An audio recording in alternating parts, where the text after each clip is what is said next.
grew colder, the shimmer in the forest brighter. I saw the shape again, closer now. Its form shifting, sometimes human, sometimes not. It didn't have a face, but I felt its hunger, its curiosity. I called my friend Maya, the only person in Grey Hollow who didn't laugh at ghost stories. She came over with a backpack full of salt and sage, things her grandmother swore by. "We need to find the symbols," she said, digging around the wall's base. "We found them faint carvings in the dirt, spirals and lines that made my head ache to look at. Some were smudged, as if something had clawed them away." The footsteps grew closer, now inside the yard. Maya sprinkled salt over the stones, muttering words her grandmother had taught her. The hum faltered, but the shape didn't leave.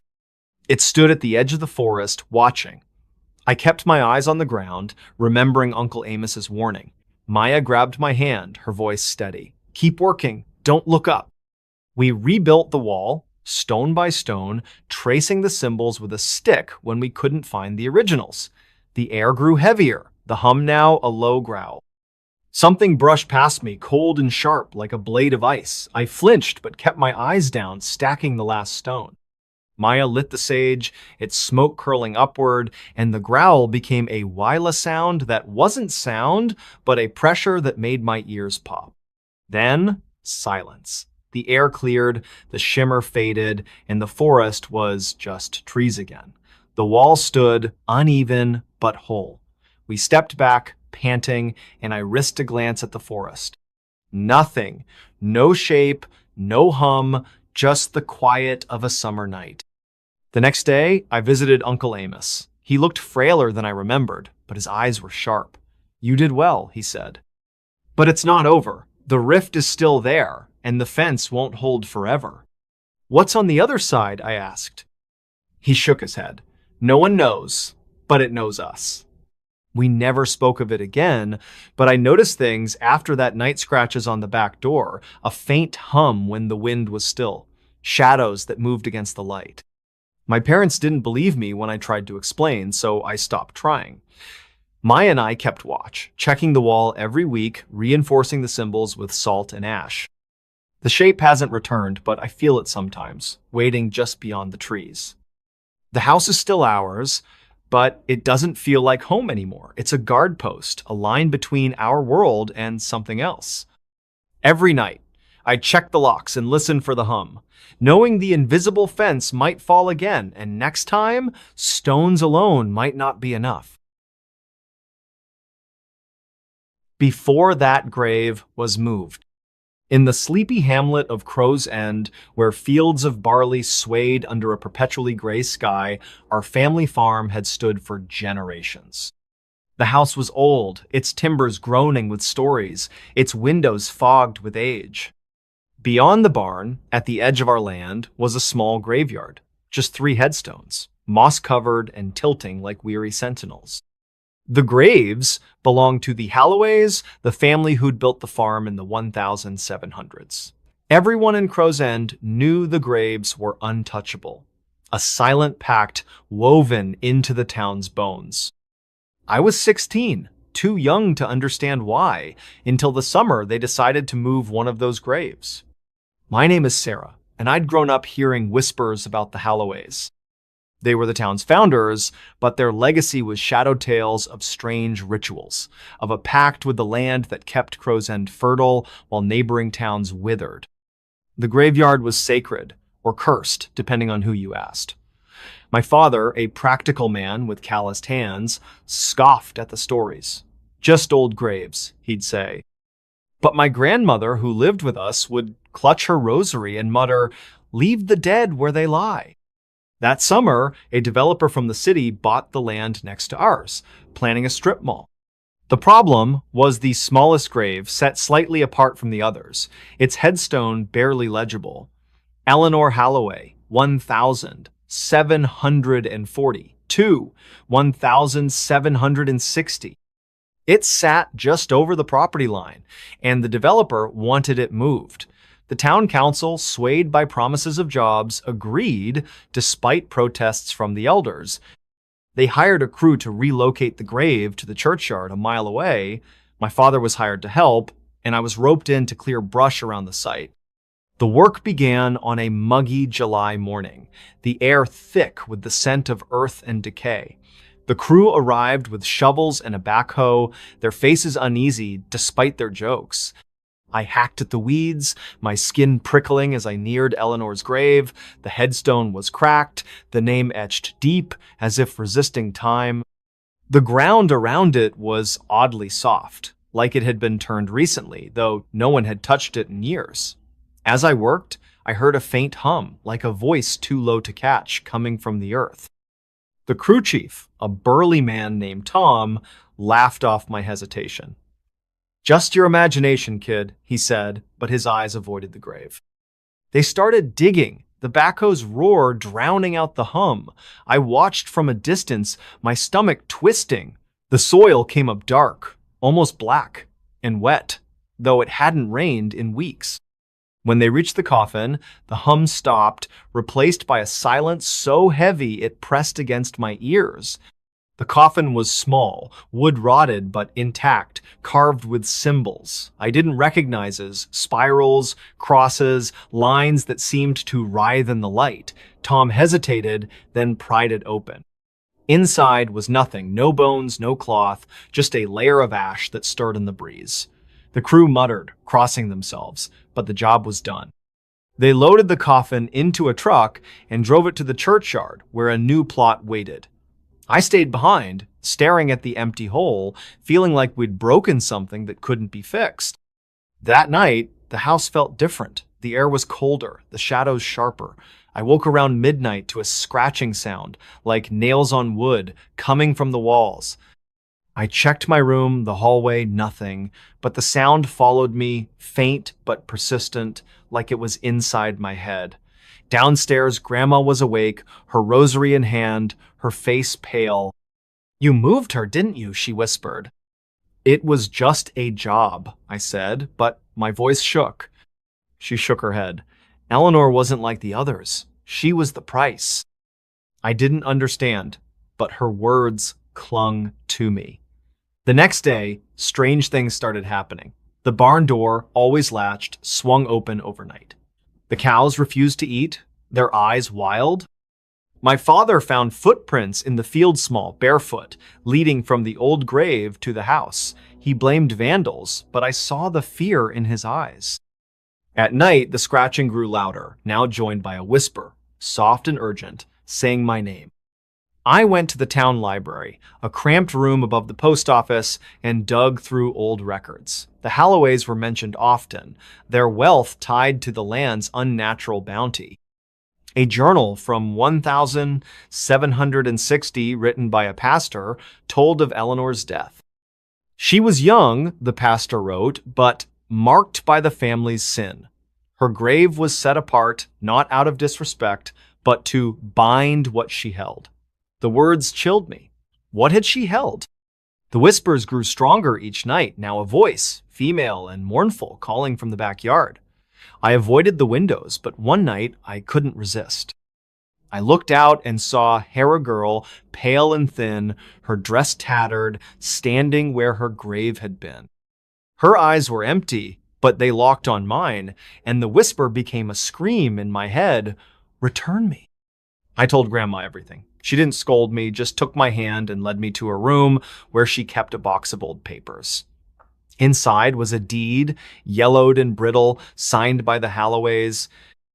It promised the land's prosperity so long as the seal remains unbroken. Grandma's voice was steady but grave. Eleanor was the seal. Her grave kept something in or out. "What do we do?" I asked. "We put her back," she said. The next day, we went to the churchyard, Grandma clutching a shovel like a weapon. The new grave was pristine, but the ground around it was cracked, as if something had tried to claw its way out. We dug in silence, the air growing colder with each scoop. The coffin was there, still empty, but the ash inside stirred, forming shapes, faces, hands, eyes. Grandma whispered prayers, her hands trembling, and we carried the coffin back to the farm. The crew refused to help, and my father, pale and silent, drove the truck. We placed the coffin in its original hole, covering it with the black soil. Grandma sprinkled salt and herbs, muttering words I didn't understand. The hum returned, softer now, like a sigh. The girl didn't appear again, and the whispers stopped. The barn door stayed shut, the cows calmed, and the footprints faded. But the house never felt the same.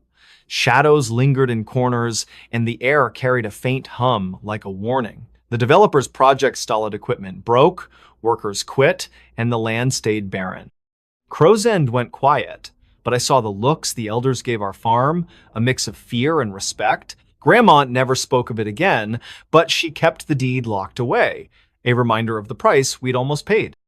I left for college that fall, eager to escape, but every night I check my windows, half expecting to see her Eleanor, standing in the dark, waiting for her grave to be moved again. Because I know now, some things, once disturbed, never truly rest. The Scream from the Heirloom Doll.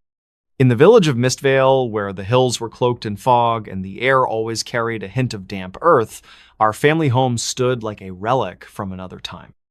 It was a creaky two-story house with narrow windows and a roof that sagged under the weight of countless winters. My mother inherited it from her great-aunt, along with a collection of oddities that filled the attic-old clocks, chipped teacups, and a single porcelain doll that no one ever touched. The doll, with its painted smile and glassy eyes, was the family's heirloom, said to be older than Mistvale itself. I was 17, home for the summer, when I learned why it was called the Screaming Doll. My name is Elise, and I'd always found the doll unsettling. It sat in a locked glass case in the attic, its white dress yellowed with age, its black curls still glossy despite the years. My mother called it a treasure, but she never explained why we kept it locked away. My younger brother, Sam, only 12, was obsessed with it, always begging to see it closer. "It's just a doll," he'd say, but I saw the way his eyes lingered on its too perfect face, like he sensed something I didn't. The trouble started on a rainy August night, the kind where the wind howled and the house groaned like a living thing. I was in my room, sketching, when a scream tore through the house, a high, piercing wail that wasn't human. I dropped my pencil and ran downstairs, heart pounding, expecting to find Sam hurt.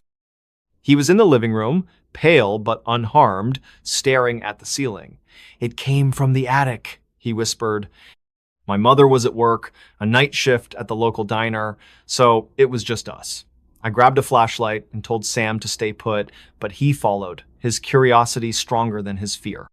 The attic stairs creaked under our weight, the air growing colder with each step.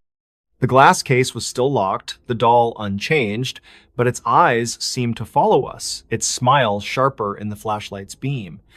The scream came again, softer now, but unmistakable, echoing from the doll itself. I backed away, my skin crawling. Sam reached for the case, but I grabbed his hand. "Don't!" I said, my voice shaking. We locked the attic door and waited for Mom, neither of us sleeping. When she got home, I told her everything. Her face tightened, and she went to the attic alone, emerging with a key she kept hidden in her jewelry box. "It's just the wind," she said, but her hands trembled. The screams continued every night, always around midnight, faint but piercing, like a cry trapped in glass. Sam started sneaking to the attic, drawn to the doll despite my warnings. One night, I caught him with the key, the case open, his fingers inches from the doll's face. "It talks to me," he said, his eyes distant. "It wants to be free." I dragged him out, locking the case and hiding the key. The next day, I went to the village archive, a dusty room in the town hall, to find answers. The librarian, Mrs. Varn, knew every story Mistvale held. I asked about the doll, and her eyes darkened. She pulled out a ledger from the 1800s, its pages brittle with age. The doll, she said, was made by a woman named Clara Hollowell, a toy maker who'd lost her daughter, Lila, to fever. Clara poured her grief into the doll, crafting it in Lila's likeness, but rumors said she wove something else into it, something not of this world. They say Clara made a pact, Mrs. Varn whispered, to keep Lila's spirit close. But spirits don't rest easy in porcelain. The doll was locked away after Clara vanished, and every family that owned it heard the screams. What does it want? I asked. Mrs. Varn shrugged. No one knows, but it's tied to the Hallowells and your family's blood. I didn't tell Mom what I'd learned. She'd always dismissed the doll's history, but I saw the fear in her eyes when the screams woke her. The noises grew worse scratching, whispers, footsteps in the attic when no one was there. Sam grew quieter, his obsession with the doll deepening. One night, I found him sleepwalking, standing before the locked case, muttering words I couldn't understand. I called Mrs. Varn desperate. She came to the house with a bundle of sage and a small iron knife. The doll's a vessel, she said. It holds something, maybe Lila, maybe something worse. You need to break the bond. She showed me a ritual. Burn the sage, carve a symbol of release a circle with a slash into the case, and bury the doll far from the house. Mom was skeptical but agreed, too tired to argue.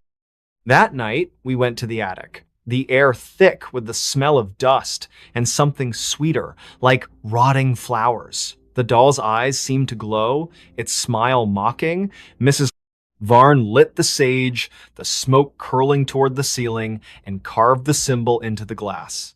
The scream came again, louder, shaking the walls. Sam lunged for the case, his eyes wild. She needs me, he shouted. I pulled him back, my arms aching as he fought. Mrs. Varn opened the case, and the air turned cold. The scream, now a wail that clawed at my mind. She grabbed the doll, wrapping it in cloth, and we ran outside, the rain soaking us. We drove to a field beyond Mistvale, where the earth was soft and untouched. Mrs. Varn dug a hole, muttering prayers, and buried the doll deep, covering it with salt and ash. The scream stopped. The house felt lighter, the air cleaner. Sam snapped out of his trance, confused but himself again. Mom burned the glass case in the backyard, the flames hissing in the rain. We never spoke of it, but I saw the relief in her eyes. Months later, I found a scrap of Clara's journal in the attic, hidden in a crack in the floor. It read, Lila is in the doll, but so is her pain. Forgive me. I burned it, hoping it would end things. The house is quiet now, but sometimes, when the wind howls, I hear a faint cry, like a voice trapped in porcelain, reminding me of the scream we buried but never silenced. The voice behind the empty phone. In the small town of Ashwick, where the streets wound through hills and the nights were heavy with silence, our family home sat on a quiet corner, its walls weathered by decades of rain and wind. It was a modest place, with a sagging porch and a rotary phone in the hallway that hadn't worked since I was a kid. My parents kept it for nostalgia, a relic from my grandfather's time, its black cord frayed but intact. I was 18, back from my first semester at college, when the phone started ringing and the voice on the other end changed everything. My name is Tara, and I'd always loved Ashwick's stillness, the way it felt like time had forgotten us. But that summer, the town felt different, as if the air held its breath. It started on a humid July night, the kind where the stars hid behind a veil of clouds. I was in the living room, scrolling through my phone, when the old rotary rang a shrill, jarring sound that made me jump. I stared at it, confused. The phone wasn't connected. It hadn't been for years. I picked up the receiver, expecting silence or a dial tone. Instead, there was a voice, soft, female, and trembling. Tara, it whispered. Help me. My name, clear as day, sent a chill down my spine. I slammed the receiver down, heart pounding, and checked the cord. It was unplugged, dangling uselessly against the wall. I told myself it was a prank, maybe static from a crossed wire, but the voice lingered, echoing in my head. The next night, it rang again, just past midnight. My parents were asleep, the house dark except for the glow of my laptop. I hesitated, then answered. Tara, the voice said, clearer now, I'm trapped. It was desperate, almost pleading, but the line crackled with static, like wind through dry leaves. I asked who it was, but the call cut off, leaving only silence. I checked the phone again, no connection, no power, just a dead relic. I didn't tell my parents. They'd say I was tired, imagining things. But the calls kept coming every night at the same time, always that voice, always my name. Sometimes it whispered fragments, the attic, the key, don't leave me, but never enough to make sense. I started avoiding the hallway, but the ringing pierced through the house, impossible to ignore. My little sister Mia, only 10, heard it too. "Who's calling, Tara?" she asked, her eyes wide. I lied, saying it was a glitch, but she didn't believe me. A week in, I couldn't take it anymore. I searched the house for answers, starting with the attic where the voice had mentioned. It was a dusty maze of boxes and old furniture, the air thick with mildew. I found a trunk under a tarp, its lock rusted but intact. Inside were letters, yellowed and brittle, addressed to my grandfather from a woman named Lila Crane. They were dated 1963, full of love and promises. But the last one was different. "They won't let me go. The phone is my only way out." I took the letters to Mrs. Ellis, the town's unofficial historian, who lived in a cottage stuffed with books and newspaper clippings. She read them, her face paling. "Lila Crane," she said, "was your grandfather's sister. She disappeared in '63, right after their parents died.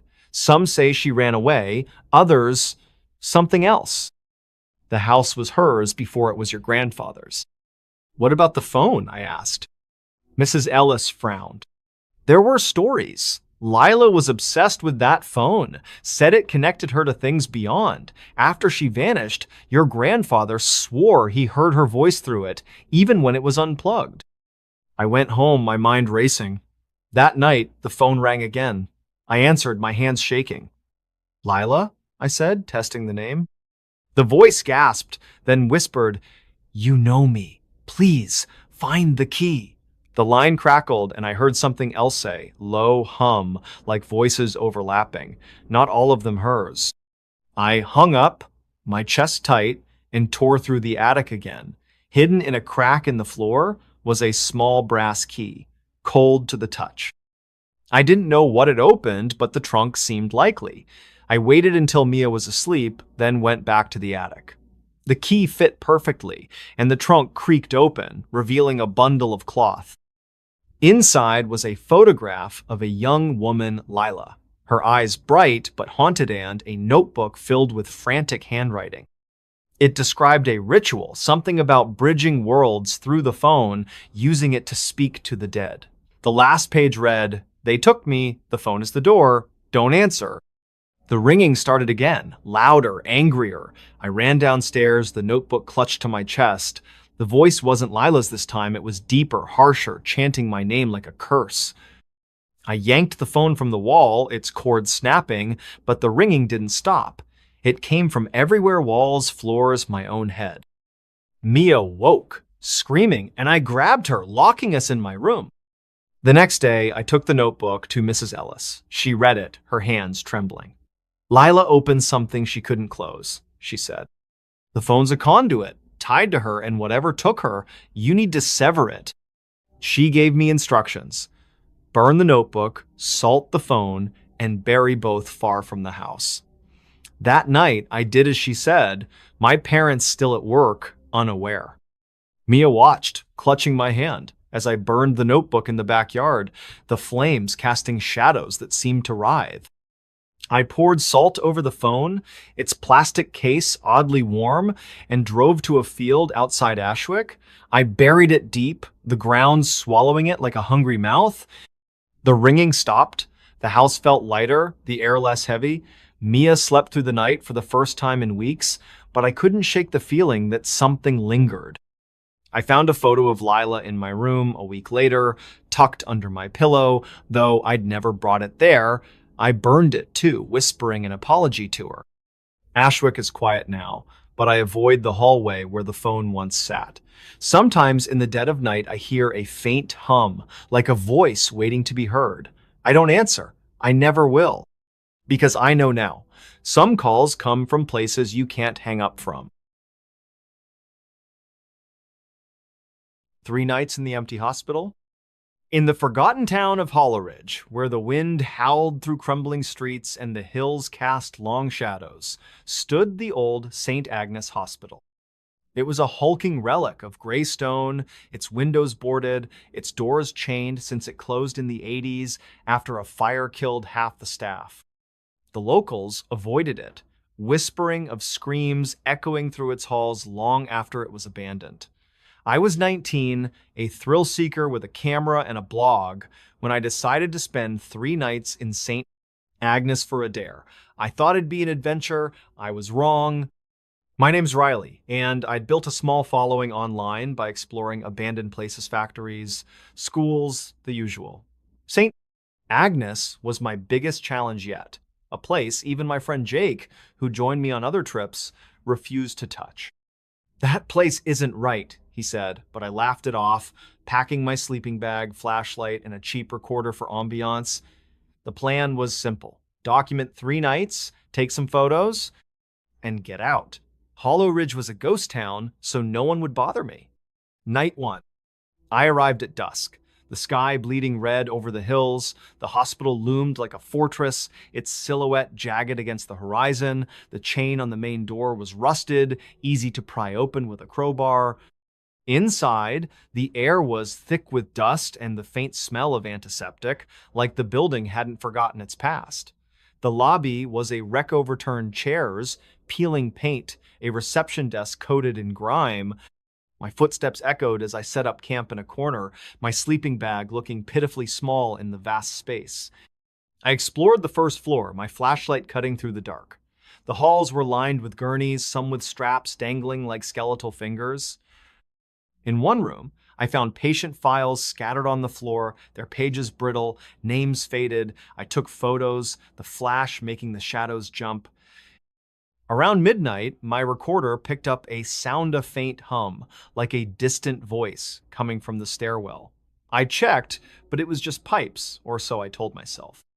I went to bed uneasy, the hum lingering in my ears. Night 2. I woke to silence, the kind that presses against your chest. My phone showed 3 a.m., but it felt later, like time had slipped. I grabbed my flashlight and explored the second floor, where the fire had hit hardest. The walls were blackened, the air bitter with old smoke. In the surgical wing, I found an operating table, its metal stained with something too dark to be rust. My recorder caught whispers now, not one voice, but many, overlapping, too faint to make out. I played it back, my skin crawling as I heard my name, Riley, buried in the static. I ran back to the lobby, telling myself it was a trick of the mind. But the shadows seemed wrong, moving when they shouldn't, pooling in corners like ink. I checked my photos from earlier. Most were normal, but one showed a figure in a doorway, tall and thin, its face a blur. I hadn't seen it when I took the shot. I deleted it, my hands shaking, and stayed awake, clutching my crowbar. Night 3. By the third night, I was exhausted, my nerves frayed from lack of sleep. The hospital felt alive, its walls creaking, its air heavy with something watching. I decided to leave at dawn, but I wanted one last sweep, this time the basement where the morgue was. The stairs were narrow, the air colder with each step. The morgue was a long room, its steel drawers glinting in my flashlight's beam. One was ajar, and I froze, hearing a scrape from inside, like nails on metal. I backed away, but the whispers returned, louder, chanting my name. My recorder was on, catching every word. "Stay, Riley, stay!" I ran, tripping over debris, and reached the lobby, where my sleeping bag was shredded, its stuffing scattered like snow. The front door, which I'd left propped open, was now shut, the chain back in place. I pried it open, my hands slipping, and stumbled outside, the dawn light blinding. I drove straight to Jake's house, an hour away, and showed him the recordings. His face went pale as he listened to the voices, clear now dozens, all saying my name. "You shouldn't have gone," he said. He told me what the locals knew but never shared. St. Agnes wasn't just a hospital. It was built on a burial ground, and the fire wasn't an accident, it was a purge meant to seal something in. Those who died didn't leave. I never went back to Hollow Ridge. I deleted my blog, burned the photos, and smashed the recorder. But sometimes, at night, I hear a hum, like the one from that first night, and I feel the hospital's pull, as if it's still calling me to stay. 3 nights were enough to know. Some places don't let you go, even when you leave. Greeted by the dead. In the quiet village of Thornvale, where mist curled through the pines and the river murmured secrets, our family home stood at the edge of an ancient cemetery. It was a modest, ivy-clad house, its windows fogged with age, its walls steeped in the damp chill of the valley. The cemetery, a tangle of weathered headstones and gnarled trees, was older than the village itself, its graves marked by names long forgotten.